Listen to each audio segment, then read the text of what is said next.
کیا حال ہے؟ خیریت سے ہے؟ ماشاء اللہ. کہاں سے آئے؟ پاکستان میں کس جگہ؟ کراچی. لانڈی.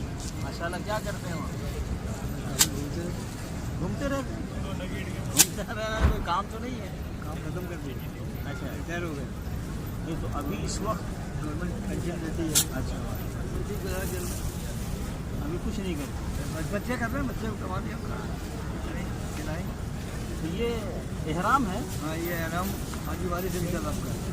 اس کا ہے. حاجی وارث علی جیوے میں. یہ کون ہے؟ جیوے میں لکھنؤ میں پیر ہے. کہاں؟ جیوے میں کدھر رہتے ہیں؟ لکھنؤ کے پاس. لکھنؤ.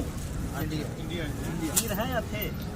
تھے اچھا ان کو تو گئے ہوئے 150 سال ہو گئے. اچھا. تو ہم لوگ کے مریض جو ہیں آپ ان کے مرید ہیں. تو آپ کو تو 150 سال آپ تو دیکھے نہیں ان کو. ہم تو نہیں دیکھے, مگر جو انہوں نے دیکھا انہوں نے ہم کو دیا نا کپڑا. تو ابھی کون ہے جنہوں نے دیا ہے آپ کو یہ کپڑا؟ حسمت صاحب. ہیں؟ حسمت صاحب. آپ ان کے مرید ہیں. تو وہ تو انڈیا میں انڈیا ہے. میں. آپ پاکستان میں ہیں. آپ ملے ہیں ان سے؟ ہاں ملے ہیں. ہاں ابھی ہم 2015 میں گئے. تو یہ ہمیشہ احرام میں رہتے ہیں ہمیشہ, ہمارے نواسی ہے. کیونکہ آپ کے پیر صاحب ہمیشہ اسی لباس میں رہتے ہیں. اچھا. یعنی انہوں نے ہم لوگ سلا کپڑا نہیں پہن سکتے. نہیں پہن سکتے کبھی نہیں, شادی میں بھی نہیں پہنا. ان سے جب لباس لیا تو پھر نہیں پہن, چھوڑ دیا. اس سے پہلے سب پہنتا, پتلونی پہنتا تھا, کوٹی پہنتا, پتلونی پاجامہ میں سب پہنتے. لیکن اب چونکہ آپ کے پیر نے پوری زندگی سلا کپڑا نہیں پہنا تو آپ بھی چل رہے ہیں. آپ کا نام کیا ہے؟ شیخ لال محمد. شیخ لال.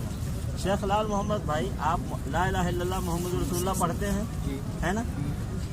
تو لا الہ الا اللہ محمد رسول اللہ کا مفہوم یہ ہے کہ عبادت کے لائق نہیں کوئی سوائے اللہ, اور محمد اللہ کے رسول. تو محمد اللہ کے رسول ہے. جو طریقہ محمد صلی اللہ علیہ وسلم نے دیا ہے اپنے کو اس طریقے پہ چلنا ہے نا.